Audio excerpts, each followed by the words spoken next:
اے دوست تجھے کیا معلوم بازار میں وہ کپڑا پہنچ چکا ہو جسے تیرا کفن بننا ہے. اے دوست تجھے کیا معلوم بازار میں وہ کپڑا پہنچ چکا ہو جسے تیرا کفن بننا ہے. انسان شادی بیاہ میں مشغول ہوتا ہے اور اس کو نہیں پتا ہوتا کہ قبر تم میں کفن کا کپڑا پہنچ چکا ہوتا ہے. اللہ اکبر کبیرہ. ایک آدمی کو دشمن نے قتل کیا اور نہر کے اندر ڈال دیا. کئی دن اس کی لاش نہر کے اندر ہی رہی تو پھول گئی.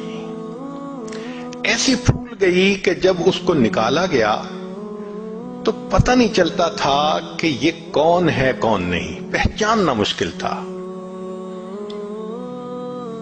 یہ بھی پتہ نہیں تھا کہ کس شہر کا ہے. چنانچہ پولیس نے کاغذی کارروائی کر کے جو قریب بستی تھی اس کے عالم کو کہا کہ بھائی آخر مسلمان ہے، آپ اس کو نہلا دیں، کفنا دیں اور دفن کر دیں، ہمیں تو اس کے وارث کا کوئی پتہ نہیں. لو جی، امام صاحب نے بستی والوں کو کہا کہ لوگوں نہلا تو میں دوں گا، میرے پاس کفن کے پیسے تو نہیں ہیں، تو کفن کے پیسے دو. دیہاتی علاقوں میں لوگوں کے پاس کھانے پینے کے لیے چیزیں تو ہوتی ہیں، سپینڈنگ کیپیسٹی نہیں ہوتی، کیش نہیں ہوتا. انہوں نے کہا مولانا اعلان کر دو مسجد میں. بستی میں اعلان ہوا، لوگوں لاوارث نعش ہے، کفن خریدنا ہے، اس کا چندہ کرو. کوئی 5 روپے لایا، کوئی 10 روپے لایا.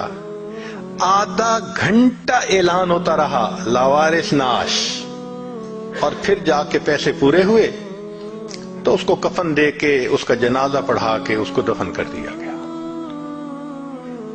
پولیس اس کی تفتیش میں تو لگی ہوئی تھی. 3 مہینے کے بعد کیس کی حقیقت کھلی تو پتہ چلا کہ وہ ایک علاقے میں ایک پورے گاؤں کا نمبردار تھا اور اس کی 4 مربع زمین تھی جس میں فروٹ کا گارڈن بنا ہوا تھا. کروڑوں پتی تھا، کروڑوں روپیہ اس کے بینک اکاؤنٹ میں تھا، اور اس کے 4 جوان العمر بیٹے تھے. 4 بیٹے ہیں، کروڑوں پتی ہے، بینک میں کروڑوں روپیہ ہے. لیکن اس کو کبھی پتہ نہیں تھا جب میں مروں گا میرے کفن کے لیے آدھا گھنٹہ چندہ کیا جائے گا. وارث مان نہ کری وارثاں دا، رب بے وارثا کر مارتا ہے.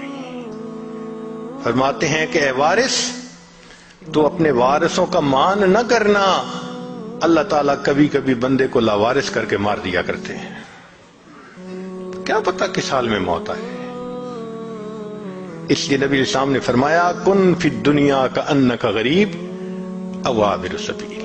دنیا میں ایسے زندگی گزارو جیسے کوئی مسافر ہوتا ہے یا جیسے کوئی پردیسی ہوا کرتا ہے. جو پردیسی ہوتے ہیں نا ان کے ذہن میں ہر وقت ہوتا ہے ہم نے واپس جانا ہے. ہم بھی یہاں پردیسی ہیں. ہر وقت یہ سوچ رہنی چاہیے کہ ایک دن ہم نے واپس اپنے وطن جنت جانا ہے.